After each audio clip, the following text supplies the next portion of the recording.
Hey guys, it's Ryan here with HobbiesofaMan. Once again, and today we're doing another comic book issue review. Today we're going to be looking at Red Sonja, number 14.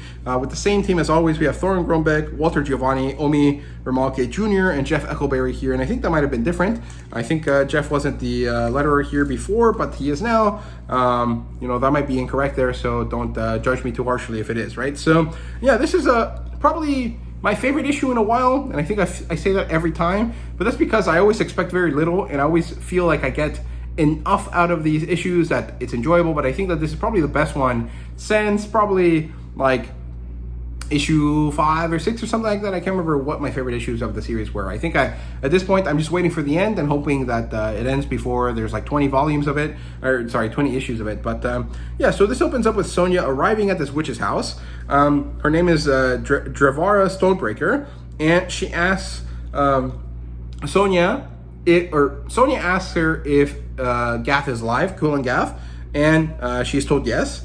She then gives Sonja a quest.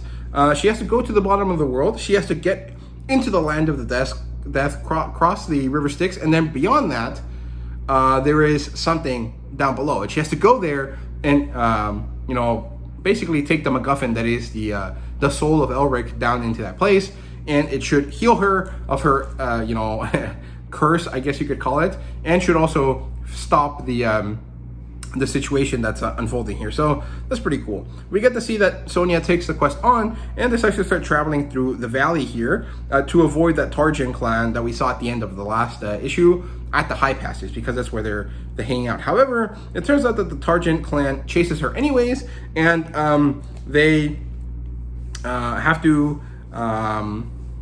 find her, and when they do, Sonja is fighting against some bandits that try to check her out before trying to kill her.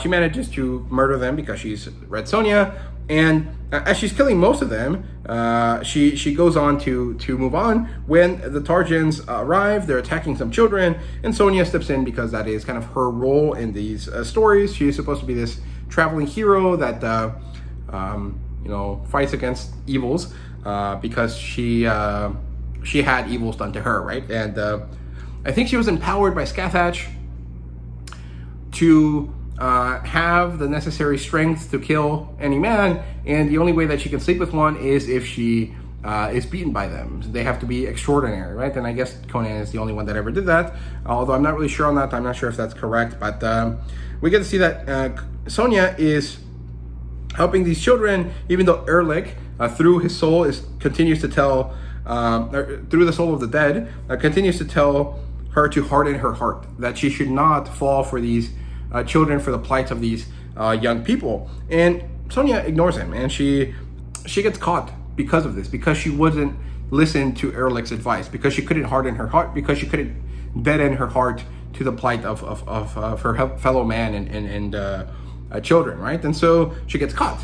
And this was a great issue. I really enjoyed it. There was a lot of action. There was a lot of motion towards some sort of finale, towards some sort of major situation here. You know, Sonja was given a quest. She initially ignored it, then she accepted it. She had the whole hero's journey going on in this issue, and I appreciate that a lot. So overall, this was a pretty great issue. You know, I don't rate issues individually, but this was probably the closest the series has ever gotten to like a 5 out of 5 for me. And I'm pretty happy with it. And of course, Walter Giovanni's artwork, it continues to be amazing and wonderful. And so I really appreciate it, right? So yeah, those are my thoughts on Red Sonja number 14. Let me know what you thought down below. Thank you guys so much for watching, and see you guys later.